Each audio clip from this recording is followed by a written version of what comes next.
People don't always put their hand up and say, I need help, because people are so afraid they'll be discriminated against. So we just have to make it there and available and easy to use so that everybody can have the same experience with the technology. And you can't have an inclusive workplace without handling this. So really, that was a defining moment for me where digital inclusion became front and center in everything that I do for myself and my teams, because we realized that we had to do a better job. Today I had a chance to chat with Alyson Hudson, CIO of Enterprise Workforce Solutions at Prudential Financial. Alyson, a DWG member, is a technology executive who's been driving the use of technology to new highs, enabling and upskilling, reskilling, employee growth, organizational agility, and talent through a long list of industry-leading digital workplace transformations, including the work that's underway at Prudential. Importantly, Alyson is also a visible and passionate champion for accessible technology, along with enhanced and inclusive employee experiences. In fact, earlier this year, Alyson was celebrated for her work in this area by an organization called EWOW, where Alyson was named a finalist of their 2022 Global Awards for Diversity and Cultural Leadership. And this is an organization that is all about empowering and celebrating women of the world. As part of our conversation, you'll hear about how and why Alyson and team have made digital inclusion a core part of their digital workplace agenda, areas of progress to date. Of course, it's always important to complement that with some of the core challenges and what's needed next. Along the way, Alyson will share some advice and insights for others on the shared journey, whether at the start or looking to accelerate efforts. I thought it was important to introduce Alyson as part of DWG's series of activities designed to increase focus and attention around digital inclusion. Later this fall, you'll be hearing about DWG's new research entitled The Inclusive Ethical Digital Workplace: How to Promote Accessible, Diverse, and Inclusive Experiences. Why now? Well, heightened awareness of issues related to diversity, inclusion, belonging, the climate crisis, digital overload, they're all bringing new focus to the nature of our digital workplaces and how we deliver them. Previously thought about as nice to haves, these areas are now truly in the spotlight, and it's about time. And so promoting accessibility and access for all, fostering cultures where psychological safety and belonging, and minimizing digital clutter and ensuring that platforms and practices are all based on strong ethical standards are really central to where digital workplaces need to be. And so Shimi James, who's the author of this research and DWG's Director of Knowledge, will be looking at approaches to promote accessible, diverse, and inclusive digital workplace experiences that really do foster the flourishing and well-being of all employees. And as always, this research will share a mix of real-world examples and practical advice to digital workplace leaders, their teams, and of course, the stakeholders with whom they work day to day. In the meantime, join me now in conversation with Alyson Hudson. Happy listening. Alyson, welcome to the Digital Workplace Impact Studio. Thank you so much for having me. I'm so excited to be here today. And I'm equally excited to have a chance to catch up with you. Of course, we've had a long history together through Prudential Financial, but I'm really curious to dip into some of your current priorities and challenges, and then we can branch out our conversation from there. Sounds good. One of the top priorities that I'm supporting right now is how to support our employees anytime, any place in support of our new hybrid work environment. As part of this, we have to be able to connect our fragmented experiences across our key employee-facing systems in an inclusive and accessible way. I have to say that the idea of digital inclusion is one that is really getting a lot of focus inside of not only other DWG member organizations, but our wider industry circles as well. So I'm really keen to drill down on this particular area with you. And tell me a little bit about what you think that looks like, an inclusive digital workplace. And we can delve into how you're bringing that into its next natural evolution to support your employees at large. Absolutely. An inclusive digital workplace to me is one where our employees can easily connect to the information they need when and where they need it and on any device.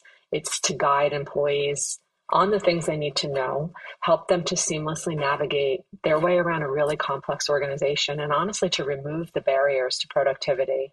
It's got to be accessible. It's got to use inclusive language. Ultimately, nobody's left out. Inclusivity, in my mind, is all or nothing. You can't claim to be inclusive if anybody's left out. And I think you've hit on an important point, because digital inclusion is not uniquely about accessibility. It's thinking about the entire experience end to end to ensure that employees feel as though they can be engaged and immersed and productive in their workplace presence day to day. And so thinking about this important area inside of organizations, I guess one of the things that I'm curious to know is whether there's any sort of internal transformation that was required around the organization's values, beliefs, behaviors in order to help make digital inclusivity a priority part of the digital workplace agenda. Yeah, for me personally, I'm not sure that I would say I went through an internal transformation per se. DEI for me has always been a focus. I would say, though, that becoming embedded and taking a company through becoming WCAG compliant was an eye-opener for me. Many companies look at the accessibility from a technology perspective as a risk issue. No one wants to find their company on the front page of the news. That's devastating to your brand. But as I was going through this journey, it didn't take me long to start to ask questions about why are companies only focused on externally facing properties? What about our internal employees, our candidates that want to work for us? Some of the learnings that I had during this journey were astonishing. Did you know, according to the CDC, 61 million adults, that's 26% or 1 in 4 in the United States have some type of disability? Now think about the meetings that you're on every day. There's someone in that room, at least 1 to 2, that are suffering from some type of disability. It was mind-blowing to me. So through that journey, I was lucky enough to have the opportunity to partner with organizations, and they provided a lot of consulting and education and services around digital accessibility. And through that, we hosted some empathy labs. And the empathy labs provided opportunities for all of us to interact with different assisted technologies. They also introduced techniques that allowed us to be in the shoes of people who were differently able than ourselves. And once you experience what that life was like and how to navigate the technology and the things that people had to go through, it really amplified the fact that accessibility around technology really had to be promoted. And you can't have an inclusive workplace without handling this. So really that was a defining moment for me where digital inclusion became front and center in everything that I do for myself and my teams, because we realized that we had to do a better job. People don't always put their hand up and say, I need help, because people are so afraid they'll be discriminated against. So we just have to make it there and available and easy to use so that everybody can have the same experience with the technology. Mm-hmm. And just looking at your team for a moment in particular, you talked about the role and value of these empathy labs as a way of really helping to put digital inclusion at the heart of the work that's undertaken. What other sorts of training or focus was required to ensure that the team is thinking about this, almost building new muscle in order to incorporate digital inclusion into every aspect of what they do day to day? Yeah, there's a lot of training that's available. It's design, it's how to develop accessible code, it's how to test for accessibility. There's tools that you can leverage, but some of it is actually really just understanding and being able to test yourself and then bringing people with different abilities in to test with you. We've got a lot of work ahead of us, but we're making progress and we're embedding new approaches daily. There's a few areas in particular that I want to talk about. So one of the things we're doing right now is we're accessibility testing all of our technology with every sprint and release. This includes our technology that we're developing as well as technology that we purchased, prioritizing any findings so that they're addressed immediately, quickly, in a timely fashion. And we're also partnering with our vendors to do the same. So we're still testing for accessibility on products that we're buying as well as products that we're creating. And if we have findings, we're sending them out to our partners to make sure that they're prioritizing the findings as well. We've also started to add accessibility questions into all of our RFPs. It's astonishing how many people, particularly technology companies that are focused on internal facing technology, some don't even know what WCAG is. So for us, that's a deal breaker. So we're adding that language in right at the beginning of the RFP process. And if we have a vendor who either isn't compliant, doesn't have a roadmap to get compliant, or says, what's that? They're eliminated right out of the gate. So that's allowing us to prioritize these requirements really from the very first step of evaluation. We're also holding firm on contracting language around accessibility. And I know we talk a lot about accessibility here, but it's really not the only area that we're focused on around digital inclusion. We're also piloting some tools that are assisting us to ensure job descriptions are using inclusive language. The beauty of tools like that is while we're learning to write inclusive job descriptions, we're also learning how to write and speak using inclusive language, point stop. So those are those moments that really are magical because you're really helping people to think differently about the language they use, the vocabulary that they use, and how they're communicating with other people in a more inclusive way. And even, in unexpected ways, you're starting to see organizations introduce iconography that is more inclusive as well. And so tackling all of these things are critically important to create a space where everyone feels they can bring themselves to work as whole individuals, because the attributes and thinking that we all bring together is the strength of the organization when you bring it all together. And so I'm pleased to hear that you are in good company these days with many others holding vendor partners, in particular for those with best of breed strategies, to a whole new set of standards, not just from an employee experience point of view, but also from a digital inclusion standpoint. Thinking about relationships with vendor partners, what were some of the biggest challenges that you saw in putting this discussion on the table? We do get a lot of pushback from some of our vendors that they just haven't tackled it yet and they're not sure where to start. So you always get a little bit of pushback. We just find that educating, sticking to finding a way to meet people in the middle and just help them understand the importance of this. So we're making progress. Not all vendors are at the same level. We've had some huge successes. We had one vendor who has bent over backwards to take care of their findings. They were appreciative. They actually thanked us. They thought they had done a good job.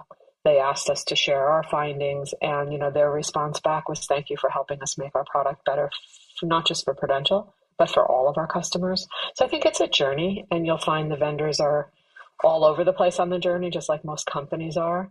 And most will start to work with you. We've had very few that have just flat out refused.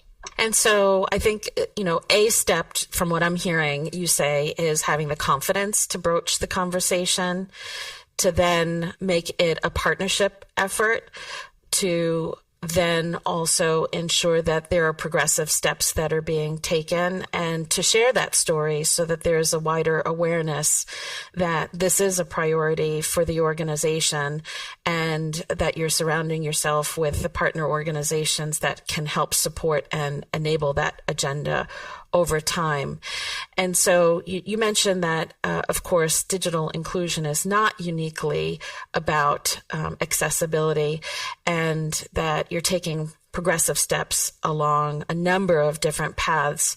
What are some of the additional areas that you long to see deeper progress around achieving an inclusive digital workplace? Honestly, we just have so much work in front of us. Most of us are in very early stages in this journey. We really need to just remain focused on keeping these topics front and center. We've got to continue to educate and influence others, where you can. Keep this front and center. You got to celebrate your wins. Every single win you have is a step forward. So you have to make sure to take the time to track your progress and remember that every step forward has a positive impact, and just keep working on it. You're not going to get there overnight, but you can make huge differences every single day. And what's your best advice, Alyson, around ensuring that inclusivity doesn't fall down the strategic priority list, especially as organizations are starting to think about tightening budgets? We know that there are lots of economic pressures out there. And, in years past, there have been some challenges about, taking the extra steps to do user testing and user research, broadly speaking. And then accessibility and other aspects of digital inclusion have been under pressure as part of that when previous belt tightening has happened. So I don't think of inclusivity through that lens at all, right? It needs to become part of your DNA. The idea is that if you design and develop accessible and inclusive technology out of the gate, there really is no additional cost to remediate it. It's sort of like security. You would never compromise security to save money. So if you think about accessibility and inclusivity, it needs to be looked at through that same type of lens. If you embed the practices to get it right the first time, there really isn't an additional cost in doing this. So accessible technology doesn't only benefit people with disabilities, it actually benefits every user. It provides a better experience for everyone. So I would challenge not to look at it through that lens and look at it through the lens of how do we just embed this into our everyday?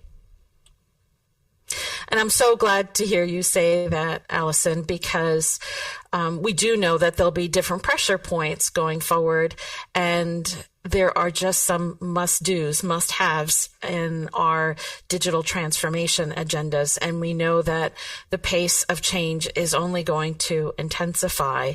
And when we look at the fact that there is a long-term stay around the hybrid workplace, and there is a shortage of talent out there, providing the opportunities for the widest pool of talent is critically important, and then ensuring that that workforce is one that is empowered and enabled and successfully supporting the agenda of the organization at the same time as achieving personal motivation and accomplishment and success is important as well. And digital inclusion is at the heart of helping to support that.